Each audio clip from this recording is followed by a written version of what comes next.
प्रणाम मित्रों, कुलदीप भगत online classes में पुनः स्वागत है। आज देखिए अपन बात करेंगे विदेशी आक्रमण की। प्राचीन भारत में विदेशी आक्रमण, ईरानी और यूनानी आक्रमणों की बात करेंगे। इससे पहले अपने मगध का जो उत्कर्ष है उसके बारे में बात करी थी। आज बात करेंगे विदेशी आक्रमणों की, और विदेशी आक्रमण के बाद में अपनी जो नेक्स्ट क्लास होती है वो होगी मौर्य साम्राज्य के बारे में। तो देखिए, विदेशी आक्रमण। विदेशी आक्रमण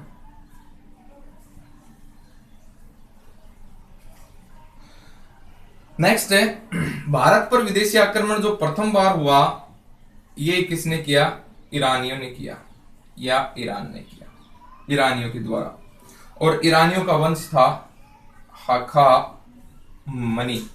हखामनी वंश इसने किया था। तो भारत पे मुख्यतः दो आक्रमण होते हैं। एक तो है ईरानी आक्रमण। ईरानी आक्रमण है ये 516 ईसा पूर्व होता है, और एक है यूनानी आक्रमण, और ये 326 ईसा पूर्व होता है। देखिए, ईरानी आक्रमण की बात करी। ईरानी जो है ये फारसी भी इन्हें कह सकते हैं, पारसिक भी इन्हें कह सकते हैं। और ईरान के अंदर हखामनी वंश था। कब से कब तक है? 522 से 486 ईसा पूर्व की अपन बात कर रहे हैं। ईरानी आक्रमण स्रोत देखिए, क्या स्रोत हैं ईरानी आक्रमण के कि भारत के ऊपर ईरान के द्वारा आक्रमण किया गया था। तो दो स्रोत हैं मुख्यतः।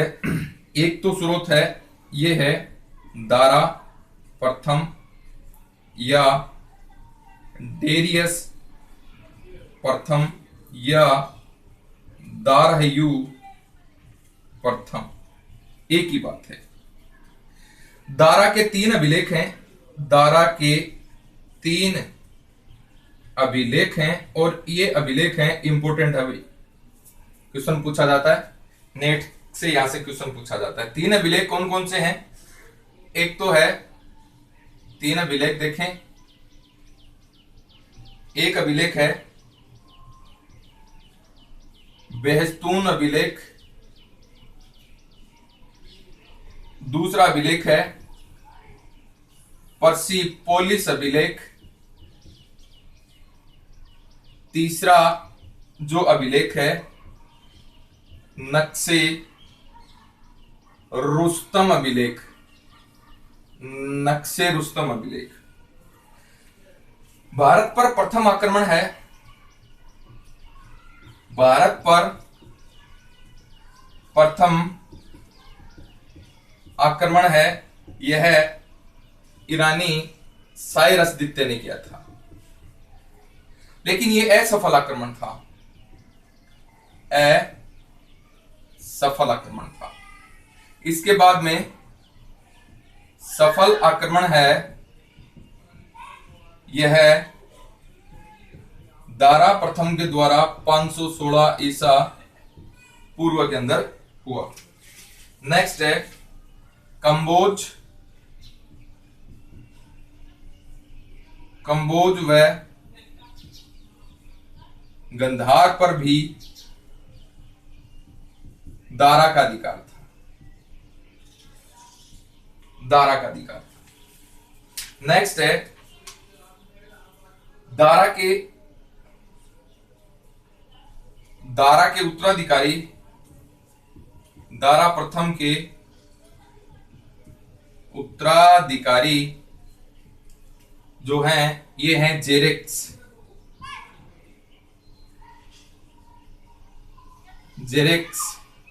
इसे छयास भी कहते हैं। ने भारतीयों को अपनी सेना में भर्ती किया। यूनानियों के विरुद्ध युद्ध के लिए नेक्स्ट है दारा थर्ड को सिकंदर ने हराया और भारत से ईरानी आधिपत्य समाप्त हो गया। ये तो ईरान की अपन बात कर रहे थे। पहला स्रोत है आपका दारा के अभिलेख, और जो दूसरा जो स्रोत है ये है हेरोडोटस की पुस्तक हिस्टोरिका। इसके अंदर मिलता है कि ईरानियों ने गंधार, कंबोज और सिंध, इन तीनों को अपना 20वां प्रांत बनाया और यहां से 360 टैलेंट स्वर्ण मुद्राएं कर के रूप में प्राप्त की। कर के रूप में क्या करी? प्राप्त करी। दोनों इंपॉर्टेंट क्वेश्चन है। देखिए, विदेशी आक्रमण में भारत पर सबसे पहले विदेशी आक्रमण ईरानियों का हुआ। ईरानियों के अंदर या ईरान के अंदर हखामनी वंश था, इसने भारत के ऊपर आक्रमण किया। भारत पे जो है ईरानी आक्रमण हुआ, उसके बाद में यूनानी आक्रमण हुआ। ईरानी आक्रमण है 516 में होता है और यूनानी आक्रमण 326 में होता है। तो देखिए, पहला ईरानी आक्रमण है, इसके अपन बात करें, ईरानी बोल दो, फारसी बोल दो, पारसी बोल दो, या हखामनी बोल दो, हखामनी वंश था। यहाँ पर 522 से 486 ईसा पूर्व जो है हखामनी वंश का कार्यकाल था। यहाँ पर अपन देखिए स्रोतों की अपन बात करें तो कौन से स्रोत से पता चलता है कि ईरानियों का भारत पर आक्रमण हुआ? दारा प्रथम या डेरियस प्रथम या दारयू प्रथम, इसके 3 अभिलेख हैं। 3 अभिलेख कौन कौन से हैं? बहिस्तून, पर्सिपोलिस और नक्शे रुस्तुम। ये इनका क्रम है, ये ध्यान में रखना। ये क्रम की बात पूछी गई थी नेट के अंदर कि दारा के जो 3 अभिलेख हैं उनका क्रम लिखिए। तो इनको उल्टा सुल्टा लिख दिया गया था और ये क्रम है इसका। बहेर रुस्तम आएगा पहला, दूसरे नंबर पर्सी पोलिस आएगा और तीसरे नंबर पर नक्शे और रुस्तम आएगा। भारत पर प्रथम आक्रमण है ये कौन से ईरानी ने किया था? साइरस द्वितीय ने किया था, लेकिन ये असफल था। भारत पर पहला सफल आक्रमण है ये किसने किया था? दारा प्रथम ने कब किया था? 516 ईसा पूर्व में किया था। दारा ने कंबोज और कंधार पर भी अधिकार कर लिया था। दारा प्रथम के जो उत्तराधिकारी है उसका नाम था जेरेक्स यानी छयास ने भारतीयों को अपनी सेना के अंदर भर्ती किया था। भारतीयों को किस में भर्ती किया था? अपनी सेना के अंदर भर्ती किया था। किसके विरुद्ध? यूनानियों के विरुद्ध। अपन बात करें दारा थर्ड है, दारा थर्ड को सिकंदर ने हरा दिया था, दारा थर्ड को, और भारत से ईरान का जो आधिपत्य है वो क्या हो गया था? समाप्त हो गया था। अब है हेरोडोटस। हेरोडोटस की अपन बात करें तो दूसरा साक्ष्य देखिए, एक तो दारा वाला अभिलेख हो गया, ये साक्ष्य हो गया। दूसरा साक्ष्य है ईरानी साक्ष्य। ये क्या है कि हेरोडोटस जो इतिहास का पिता कहा जाता है, इनकी पुस्तक है हिस्टोरिका। इस पुस्तक के अनुसार दारा ने कंधार, कंबोज और सिंध पर अधिकार कर लिया था और इसको अपना 20वां प्रांत बनाया। ईरान का 20वां प्रांत हो गया कंधार, कंबोज और सिंध का क्षेत्र। और यहाँ से प्रतिवर्ष जो है 360 टैलेंट मुद्रा है ये कर के रूप में क्या करता था? प्राप्त करता था। तो ये इंपॉर्टेंट बात होती है। आगे देखिए, ये बात होगी आपकी ईरानियों की। अब अपन बात करेंगे यूनानी आक्रमण की। यूनानी आक्रमण की बात है, ये देखिए यूनानी आक्रमण से भी इंपॉर्टेंट क्वेश्चंस हैं ये बनते हैं। यूनानी आक्रमण, यूनानी आक्रमण देखिए साहब, यूनानी आक्रमण की अपन बात करेंगे। यूनानी आक्रमण है, अच्छा पहले यूनानी आक्रमण से पहले जो ईरानी आक्रमण थे इसके प्रभाव देख लेते हैं। ईरानी आक्रमण के प्रभाव क्या रहे ये देख लेते हैं पहले, उसके बाद में यूनानी आक्रमण की बात करेंगे। देखिए, अभिलेख उत्कीर्ण करने की शुरुआत, अभिलेख लिखने की शुरुआत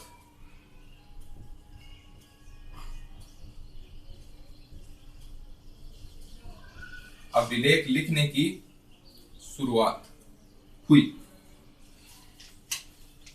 नेक्स्ट है स्तंभ लेखों में,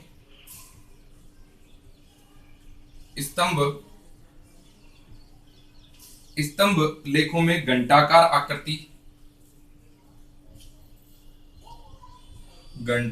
आकृति है। ईरान से प्रभावित होकर अशोक ने अपने अभिलेखों में प्रयोग किया इसको। नेक्स्ट है छत्रप प्रणाली की शुरुआत, छत्रप प्रणाली की शुरुआत। नेक्स्ट है सिक्कों का प्रचलन, सिक्कों का प्रचलन।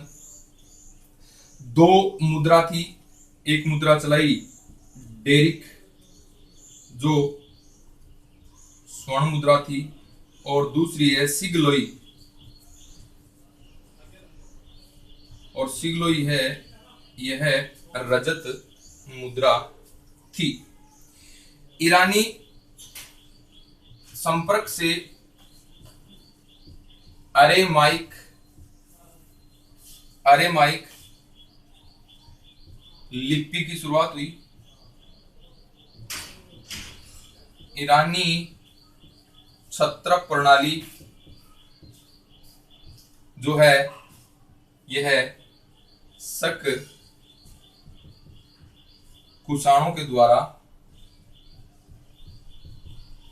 अपनाई गई और इसका विकास किया गया। तो ये प्रभाव पड़े भारत के ऊपर ईरानियों के आक्रमण के। प्रभाव क्या थे? एक तो अभिलेख लिखने की शुरुआत है, ये ईरानी प्रभाव से मानी जाती है। अब स्तंभ के ऊपर घंटाकार आकृति है, ये भी ईरान की देन मानी जाती है, अशोक ने इसको अपनाया था। छत्रप प्रणाली है, ये भी कहां से ली गई थी? ईरान से, यानी ईरान के अंदर छत्रप प्रणाली थी। सिक्कों का प्रचलन है, ये किया ईरानियों ने। यहाँ पर कौन कौन से? एक तो डेरिक सिक्का चलाया, एक सिगलोई सिक्का चलाया गंधार सिंध के क्षेत्र में। डेरिक सिक्का है ये तो स्वर्ण सिक्का था, और सिगलोई सिक्का है ये रजत सिक्का था। ईरानियों के संपर्क से अरेमाइक लिपि का यहाँ पर बाद में विकास हुआ। ईरानी छत्रप प्रणाली का विकास किसने किया था? शक और कुषाण शासकों के द्वारा छत्रप प्रणाली का क्या हुआ? विकास हुआ। तो ये तो बात हो गई आपके ईरानी आक्रमण के प्रभाव की। अब अपन बात करेंगे यूनानी आक्रमण। यूनानी आक्रमण,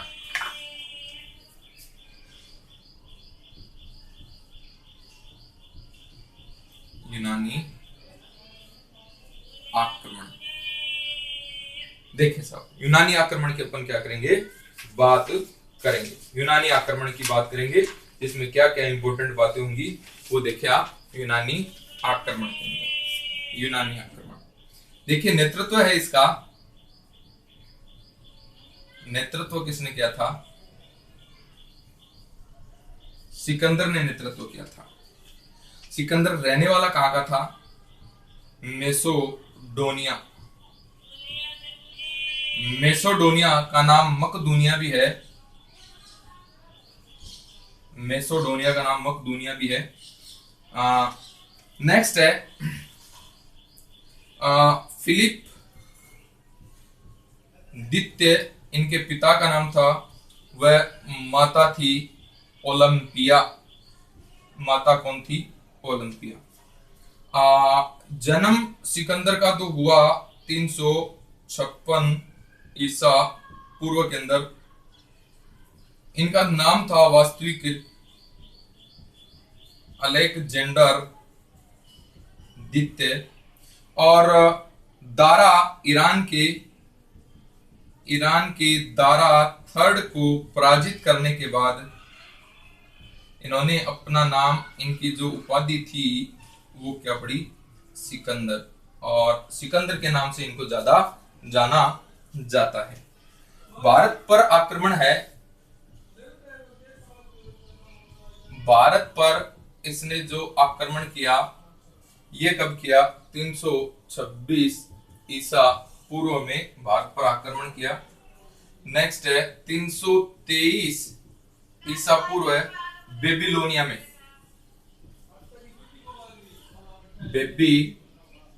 बेबीलोनिया में 323 ईसा पूर्व बेबीलोनिया में टाइफाइड से इसकी मृत्यु हो गई। कितने वर्ष में, 33 वर्ष की आयु में, 33 वर्ष की आयु में। नेक्स्ट है, यहां पर देखिए, अब भारत पर आक्रमण के संदर्भ में बात करेंगे। ये तो इनका व्यक्तिगत जीवन हो गया। आक्रमण में देखिए 326 ईसा पूर्व भारत पर आक्रमण हुआ सिकंदर का। आप देखेंगे 326 ईसा पूर्व ही भारत के शासक पोरस और सिकंदर के मध्य युद्ध होता है, और यह युद्ध है, यह झेलम नदी के किनारे होता है। नदी कौन सी है, झेलम, इसलिए इसे झेलम का युद्ध भी कहते हैं। और झेलम को ही वित्तसता कहा जाता है, वित्तसता, और झेलम को ही यूनानी भाषा में हाइडे स्पीज कहा जाता है। तो इसे वित्तसता का युद्ध भी बोल दो, हाइडे स्पीज का युद्ध भी बोल दो, झेलम का युद्ध भी बोल दो। इसके अंदर विजय किसकी होती है, इस युद्ध में सिकंदर की विजय होती है। नेक्स्ट है, इस युद्ध के अंदर सिकंदर की सहायता है, यह कौन करता है, तक्षशिला का राजा आम्ही। ये किसकी सहायता करता है, सिकंदर की सहायता करता है। नेक्स्ट अपन बात करते हैं, तो देखिए सिकंदर है, यह है भारत के अंदर 19 माह तक रहता है, 19 माह तक रहा भारत के अंदर। रावी व व्यास नदी क्षेत्र में कुछ गणराज्य थे। इन गणराज्यों के साथ में सिकंदर के युद्ध होते हैं। एक तो था सीबी, मालव, शूद्रक,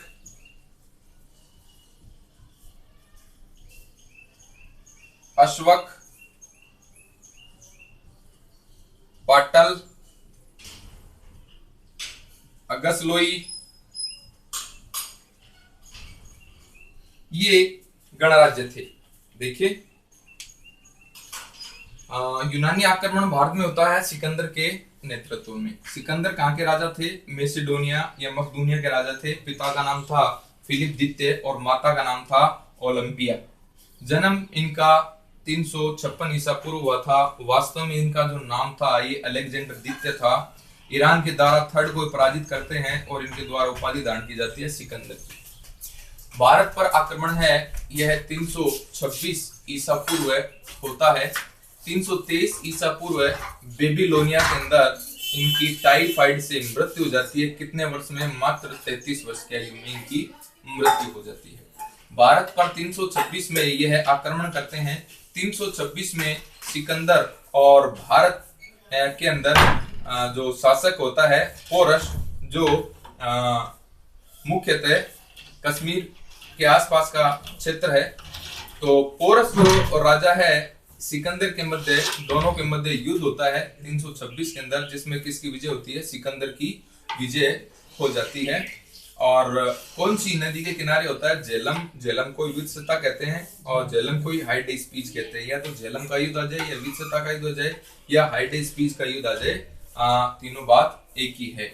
नेक्स्ट है सहायता। देखें, सहायता है इस युद्ध के अंदर सिकंदर की सहायता तक्षशिला का राजा अंभी करता है। सिकंदर है यह भारत में कितने वर्ष रहता है? 19 माह रहता है। और रावी और व्यास नदी के किनारे कुछ गणराज्य थे। इन गणराज्यों के अंदर सीवी, मालव, सद्रक, अश्वक, पाटल और अगसलोई नामक क्या थे? यहाँ के कुछ गणराज्य थे। इन गणराज्यों के बारे में भी अपन क्या करेंगे? बात करेंगे। देखिए सब, ये आपका सुद्रक है, सद्रक नहीं सुद्रक है। आगे देखिए, सिकंदर के आक्रमण के बारे में अपन बात कर रहे हैं। तो पौरव राजा पौरुष है, ये हार जाता है।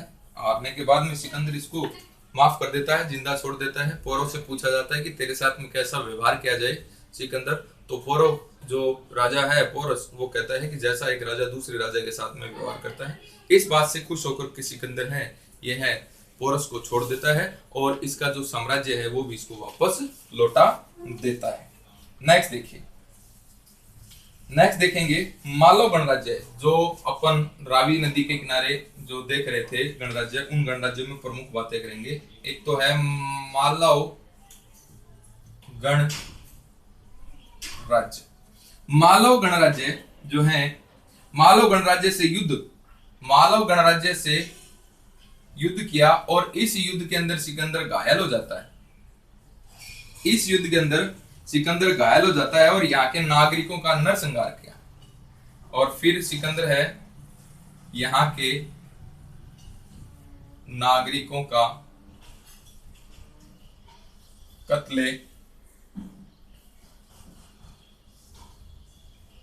कत्लेआम करता है। ये भी एक अच्छा क्वेश्चन है कि सिकंदर कहाँ के नागरिकों का कत्लेआम करता है? मालव गणराज्य के नागरिकों का क्या करता है? नरसंहार या कत्लेआम करता है। मालव गणराज्य के बाद में अपन बात करते हैं अश्वक गणराज्य। अश्वक गणराज्य के पुरुष व महिलाओं ने भी सिकंदर के साथ में युद्ध किया था। पुरुष व महिलाओं ने भी क्या किया था? सिकंदर के साथ में युद्ध किया था। अच्छा क्वेश्चन है। इसके बाद में है पाटल गणराज्य है। व्यास नदी के तट पर है। सिकंदर के जीवन का अंतिम युद्ध था। सिकंदर के जीवन का अंतिम युद्ध था, या सिकंदर का अंतिम अभियान था, या सिकंदर की अंतिम विजय थी। कोई भी क्वेश्चन बन सकता है। सिकंदर व्यास नदी से आगे नहीं बढ़ सका। सिकंदर है यह है व्यास नदी से आगे नहीं बढ़ सका क्योंकि इसकी सेना ने आगे बढ़ने से मना कर दिया था। निरंतर युद्ध करके इसकी सेना थक चुकी थी। नेक्स्ट अपन बात करते हैं पाटल है। पाटल जो है, ये जो गणराज्य था इसके अंदर द्विराज्य प्रथा थी। द्विराज्य प्रथा। और पाटल जो है ये अंतिम विजय थी सिकंदर की। तो सिकंदर ने यहां पर पाइथन नामक ग्रीक क्षत्रप की नियुक्ति कर दी थी, जो भारत में अंतिम यूनानी क्षत्रप था। अंतिम यूनानी क्षत्रप था या यवन क्षत्रप था। इसके बाद में निसा गणतांत्रिक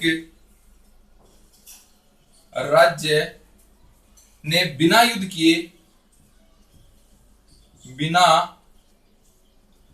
किए हार मान ली और अपने को यूनानियों का वंशज कहा। अपने को यूनानियों का वंशज कहा इन्होंने निसा नामक गणराज्य ने। सिंधु नदी के मुहाने पर, सिंधु नदी के मुहाने पर पहुंचकर सिकंदर ने अपनी सेना को दो भागों में बांट दिया। सिकंदर ने अपनी सेना के दो भाग कर दिए स्वदेश जाने के लिए। पहला भाग है यह है तो जलमार्ग से किसके नेतृत्व में गया? नियार्कस के नेतृत्व में। और दूसरा भाग है थल मार्ग, ये किसके नेतृत्व में गया? क्रेक्टस के नेतृत्व में। और स्वयं सिकंदर भी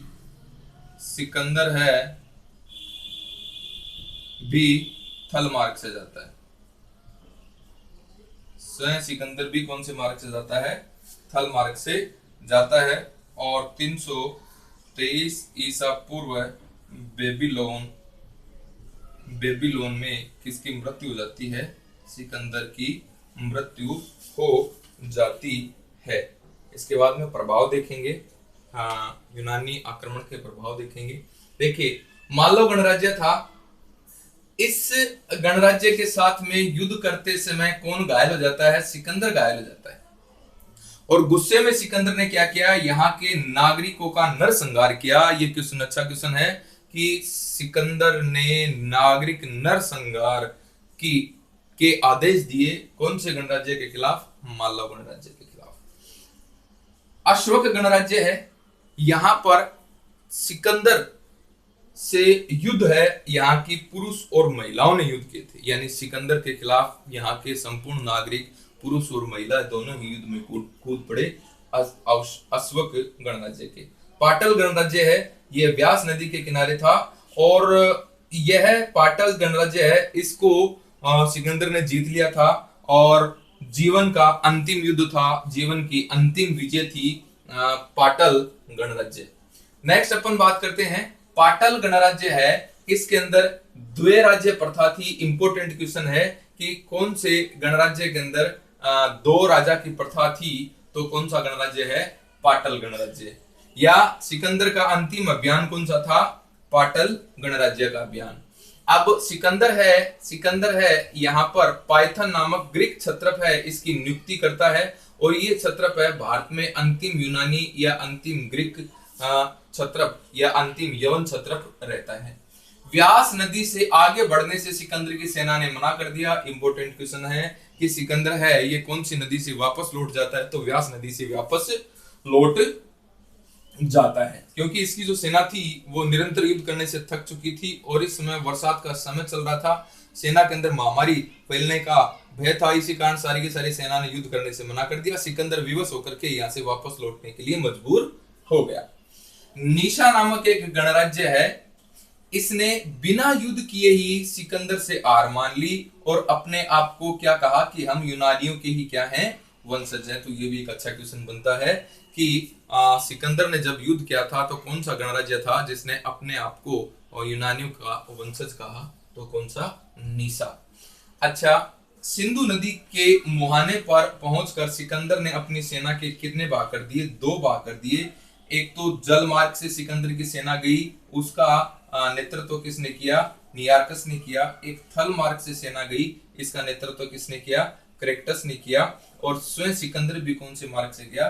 थल मार्ग से गया। और 323 ईसा पूर्व में सिकंदर की बेबीलोन के अंदर क्या हो जाती है? मृत्यु हो जाती है। आगे देखिए, यूनानी आक्रमण के प्रभाव क्या रहे वो देखिए। आक्रमण के प्रभावों के बारे में अपन चर्चा करेंगे।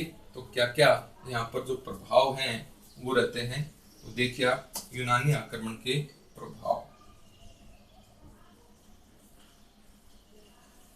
प्रभाव देखिए साहब।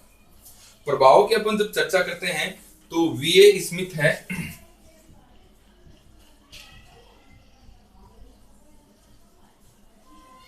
वीए स्मिथ, सिकंदर आंधी की तरह आया, सिकंदर आंधी की तरह आया और तूफान की तरह लौट गया। ये सब किसका? कथन है विलियम स्मिथ का। दूसरा देखिए, सिकंदर ने साम्राज्य का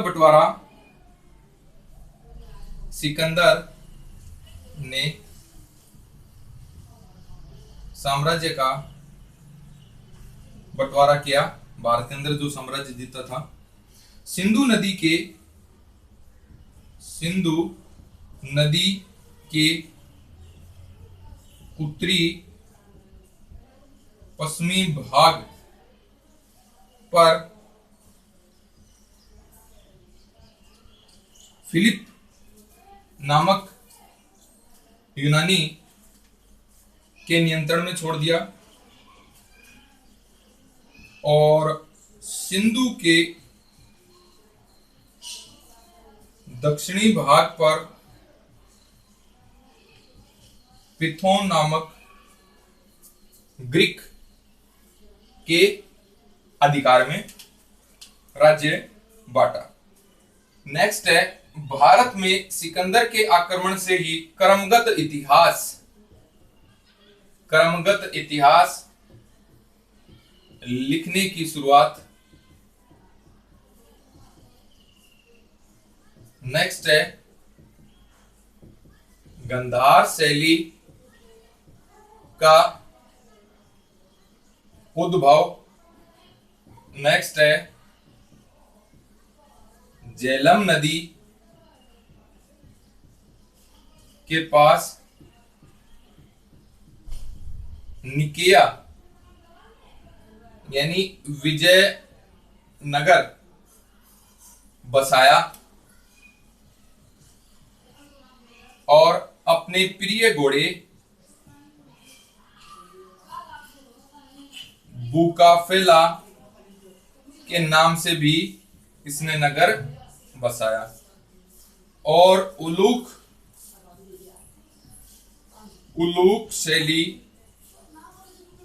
शैली के सिक्के भी इसने चलाए।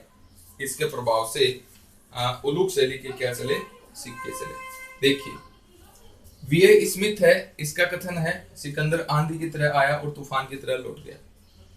सिकंदर ने अपने साम्राज्य का बंटवारा गया, यहाँ से जब जाता है तो सिंधु नदी के उत्तरी पश्चिम का भाग है, यह फिलिप को दे दिया गया और सिंधु के दक्षिण का भाग है, किसको दे दिया गया, पिथोन को दे दिया गया। क्रमगत इतिहास लिखने की शुरुआत होती है सिकंदर के आक्रमण के बाद। गांधार शैली का क्या हुआ, उद्भव हुआ और झेलम नदी के पास जो है इसने निकैया नामक एक नगर बसाया जो विजयनगर के नाम से जाना जाता है और अपने प्रिय घोड़े बुकाफेलो के नाम से भी इसने नगर बसाया। और उलूक शैली के जो सिक्के हैं यह है यूनानी प्रभाव के कारण और भारत के सिंध गंधार नामक या इसके आसपास के क्षेत्र में विकसित हुए या चले। तो ये बात थी अपने यूनानी और ईरानियों के आक्रमण की बात थी। इसके बाद अपना जो नेक्स्ट चैप्टर होगा या नेक्स्ट क्लास होगी वो होगी मौर्य साम्राज्य के बारे में। धन्यवाद।